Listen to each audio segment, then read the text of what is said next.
एक बात बताऊं, जब से जेठ जी ना घर से अलग हुए हैं, बदल से गए हैं। और दुकान पे तो त्योहार का सीजन है, खूब नोट छाप रहे होंगे जी, खूब नोट।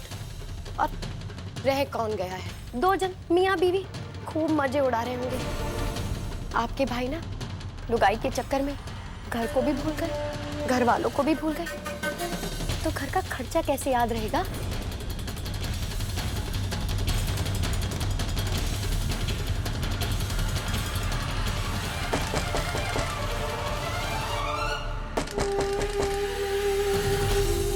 हाँ भाई, चले। आ गए भैया। जीत गया ना मेरा विश्वास भैया के लिए। और हार गया ना तेरे अंदर का महल। चल। मैंने कहा था ना बेटा, देर सवेरी सही सूरज आएगा जरूर। ऐसा हो नहीं सके कि सूरज आधे से पूछे बिना चला जाएगा।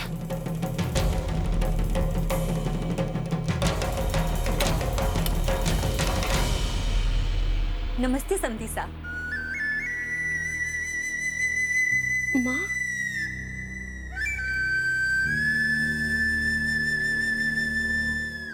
नमस्ते समदन साहब।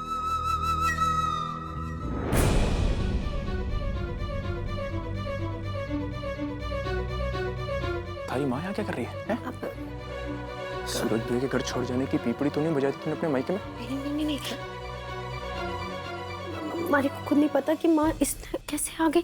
माँ, बैग लेके आई? क्या तेरे रहने हैं यहाँ पे? आप इस वक्त यहाँ घर में सब कुशल मंगल तो है ना? मिंदड़ी सब कुछ के दरवाजे पर पूछेगी? बेहतर चल बताती हूँ।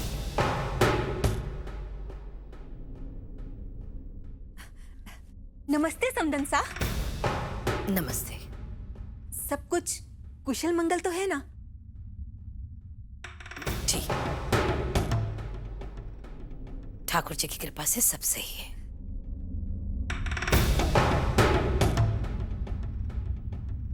आइए।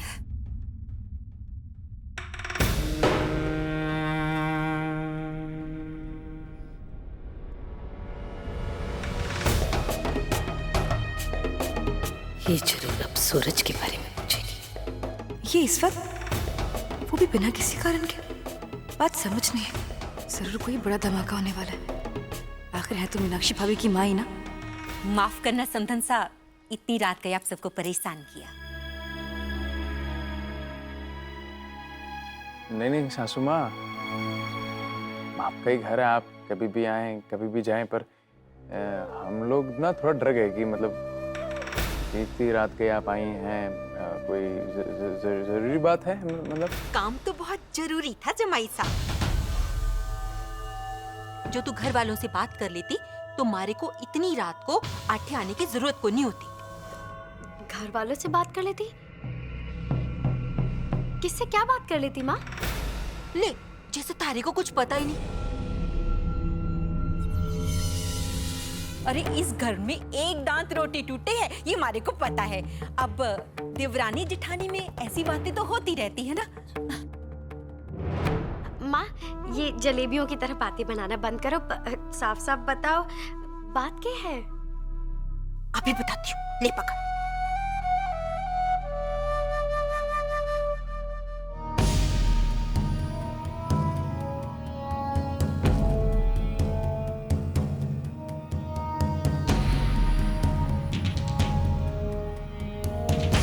ले पकड़।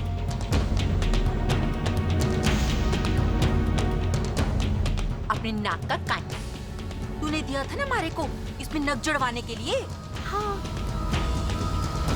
बेकार में चक्कर कटवा दिया मेरा अजमेर का। अब घर में बात कर ली होती तो मेरा चक्कर बच जाता ना।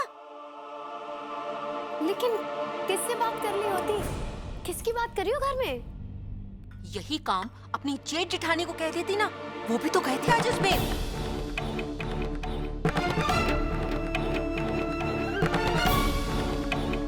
वो क्या नाम था उस सुनार का? हाँ, लक्ष्मण दास सुनार।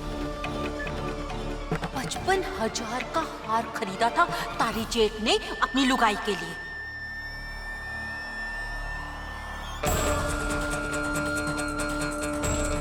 पूरा मोतियों से जड़ा हुआ हार था, भारी कुंदन का काम किया हुआ था। खूब जच रहा था संध्या बिंदनी के गले में। इतनी बड़ी खरीदारी में अब 500-600 का छोटा मोटा काम तो सुनार वैसे ही कर देता। 55,000 का एक साथ? तो ऐसे क्यों कर रही है जैसे तुझे कुछ पता ही नहीं? भाई आप सब लोगों को पता ही होगा ना सब कुछ।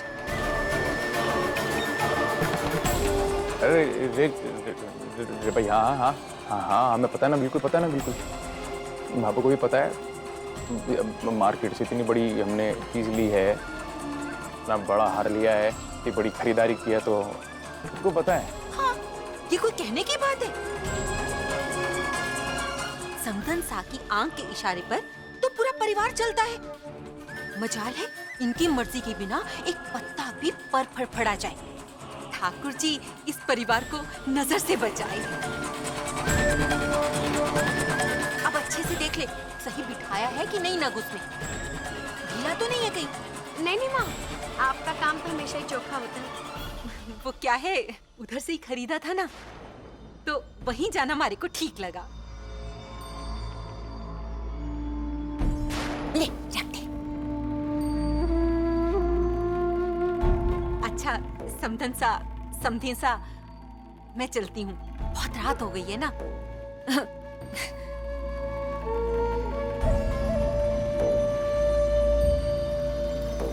नमस्ते। नमस्ते।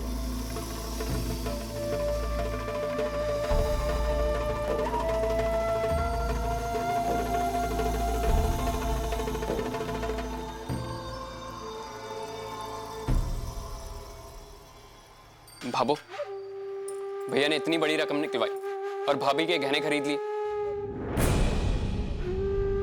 लेकिन ऐसे कैसे वो बिना पूछे और आपको बिना बताए पैसों की बर्बादी कर सकते हैं? अरे भाई, विश्वास नहीं हो रहा कि सूरज भैया ऐसा कैसे करके। दे दिया ना श्रवण कुमार ने धोखा।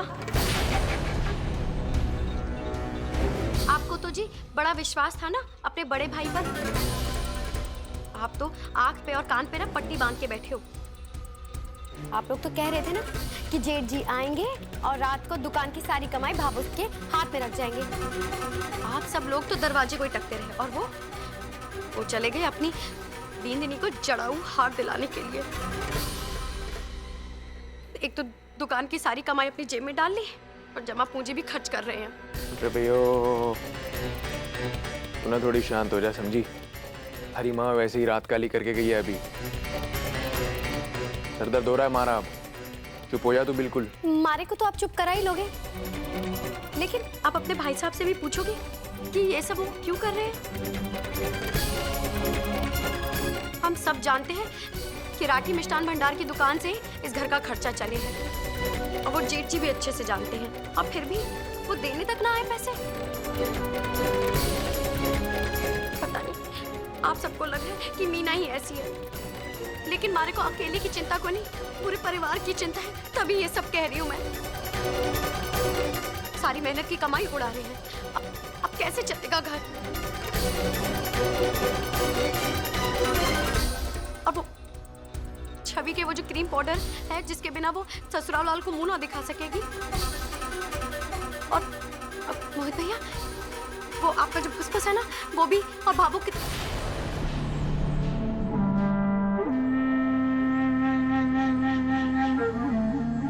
भाभो देख, वैसे मैं भैया के खिलाफ बोलता नहीं हूँ, गलती तो है, क्योंकि देख भाभो, घर की दुकान का गल्ला ऐसे जेब में डाल के बाजार में निकल जाना और एक 55,000 रुपए का हार खरीद लेना अपनी बीवी के लिए, ये अच्छी बात नहीं है। घर में और भी तो लोग हैं ना। भाभो घर छोड़ दिया तो क्या हुआ? इसका मतलब सारे रिश्ते नाते, सारी जिम्मेदारियों से पीछे हट गए। भैया, सूरज भैया को ये गलती करने का मौका हम नहीं दिया। उन्होंने घर छोड़ने की बात की तो भाभो ने गुस्से में आके जाने को बोल दिया। लेकिन हिसाब किताब नाम की चीज होती है कि नहीं होती? आज तक इस घर में रह रहे थे तो किसी ने कुछ पूछना ठीक नहीं समझा, लेकिन शायद सूरज भैया ये भूल गए कि वो दुकान वो दुकान उनके नाम पर नहीं, भाभो के नाम पर है।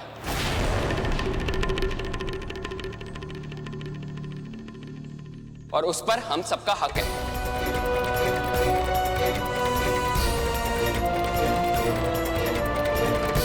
भाभो ने पूरे विश्वास के साथ वो चाबी उनके हाथ में सौंपी थी, तो उनको भी पूरे भरोसे के साथ दुकान से हुआ मुनाफा भाभो के हाथ में लाके रखना चाहिए था, क्योंकि इस घर का खर्चा उस दुकान से ही चलता है, ये सब जानते हैं। और अगर भैया ने घर छोड़ने का ठान ही लिया था तो या तो दुकान की चाबी ना लेते, और अगर ली तो भाभो को हिसाब देना चाहिए था ना उन्हें, लेकिन नहीं। दुकान की सारी कमाई अपनी पत्नी पे लौटा दी, लेकिन ये करने का उन्हें कोई हक नहीं है। रवि देख, तू बिल्कुल ठीक कह रहा है, और हम में से किसी को नहीं पता था कि सूरज भैया ये करने वाले हैं, वरना फिर ऐसा थोड़ी ना होता। भाभो, तू क्यों नहीं बोलती कुछ? क्यों चुप खड़ी है?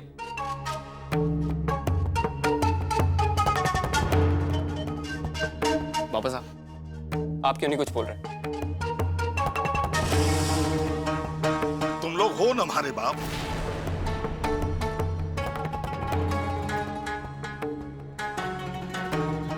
फिर हमारे बोलने की क्या जरूरत है? भाई बाबा साहब, मेरा ये मतलब नहीं था। क्या मतलब था भाई? तुम दोनों को अपनी नाक तक पोंछना नहीं आता था, तब से सूरज ने अपने हाथ में कर्जी लिए इस घर परिवार की जिम्मेदारी संभाली थी।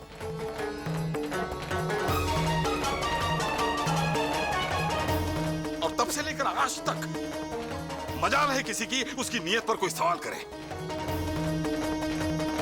बड़े भाई का फर्ज निभाया उसने, तुम लोगों को किसी भी चीज की कमी ना रखी उसने। सालों से इस परिवार के लिए जीता आया है वो। आज जरा सा क्या अपनी मर्जी से जी लिया, तुम लोगों की तो उंगलियां उड़ गई।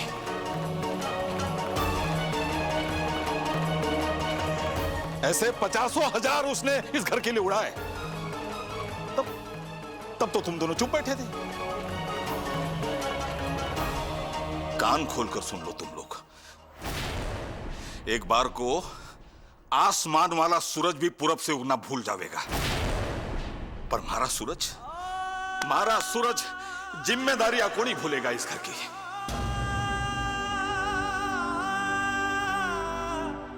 मगर बाबा साहब, आपके सामने तो सारी सच्चाई आई है साफ साफ। गलतफहमियां कभी भी किसी को भी हो सके,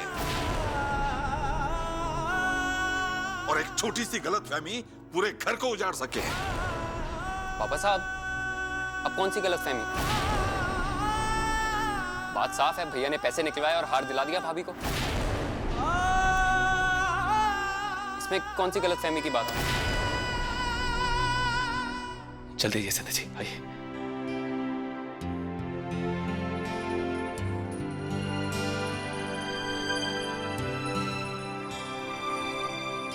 आइए आइए।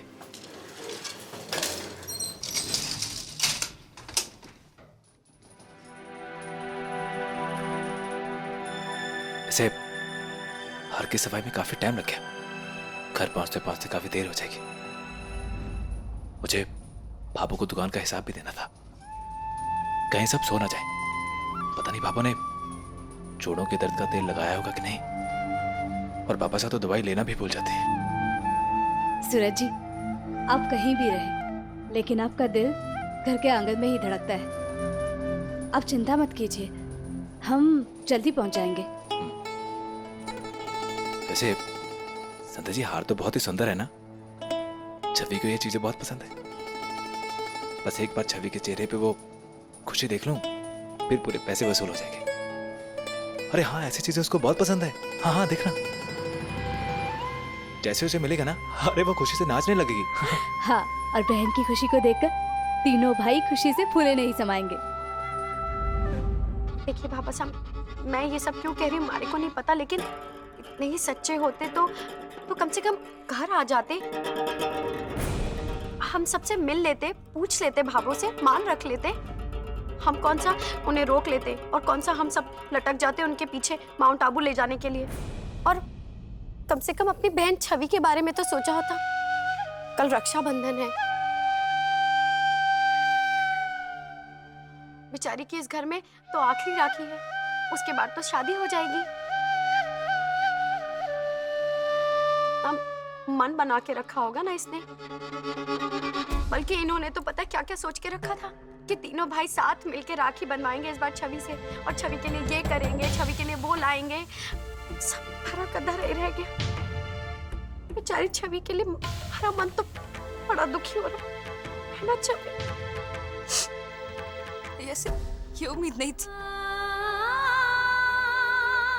कल का दिन, कम से कम कल का दिन ही अपनी बहन के लिए छोड़ देते।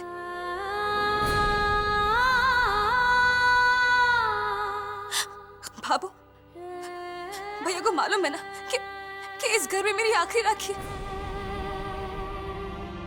फिर भी नहीं।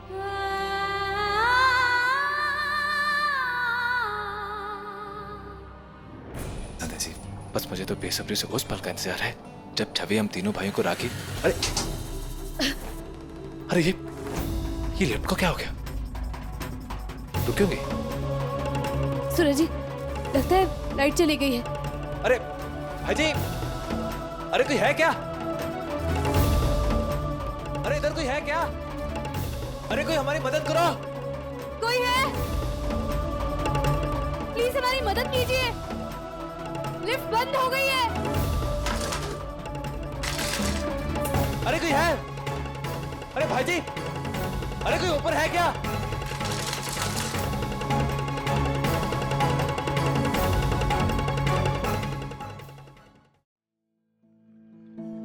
छवि बेटा, अपना दिल छोटा ना कर। तारा भाई जे दिन कभी ना भूल पावेगा। याद है ना तने, जब वो सिंगापुर गया था तो थारे लिए एक तोहफा छोड़ के गया था। और सुबह सुबह उसने थारे को फोन किया था। और वैसे ही कल भी आएगा और थारे हाथों से राखी बनवाएगा वो।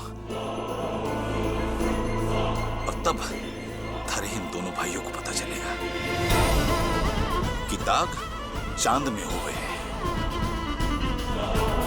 और सूरज में तो सिर्फ सच्चाई की रोशनी हुए है।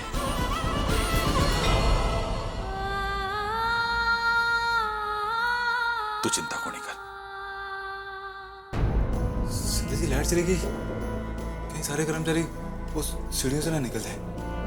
हे भगवान, क्या करें?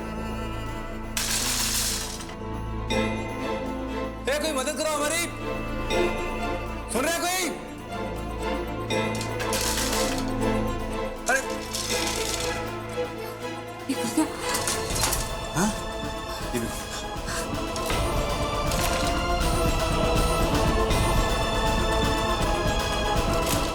लगता है ऊपर से लगा हुआ है सतीश। अरे कोई है? जी, यहाँ तो कोई नजर नहीं आ रहा। बाहर कैसे जाएंगे? एक बार फिर कोशिश करते हैं। कोई है? पापा साहब, अगर आपको अभी भी हम गलत लगते हैं तो बात ही क्या करनी फिर। कल राखी है, कल पता चल जाएगा। नहीं, आज ही पता चलेगा और अभी पता चलेगा। फोन करता हूँ ना सूरज भैया को, पता चल जाएगा कहाँ है। हाँ हाँ, फोन लगाओ, पता चल जाएगा ना कि जेठी जेठानी जी हैं कहाँ आखिर।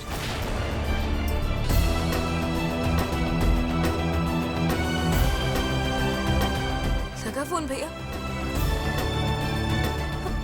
मिल जा रही। रुकेगी 2 मिनट?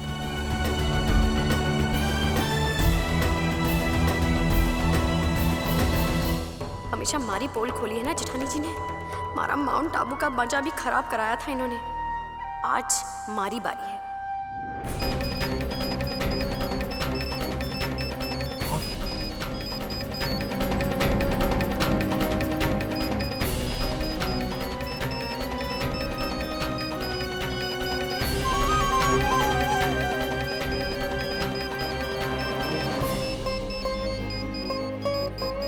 घर से ही आया है।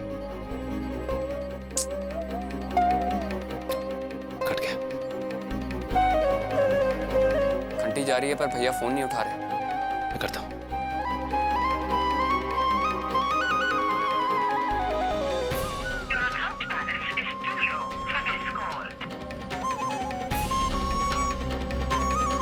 हे भगवान, ये पैसे भी अभी खत्म होने थे। अब क्या होगा सूरज जी? हमारा घर पर पहुंचना जरूरी है। अगर आज हम नहीं पहुंचे तो सब परेशान हो जाएंगे।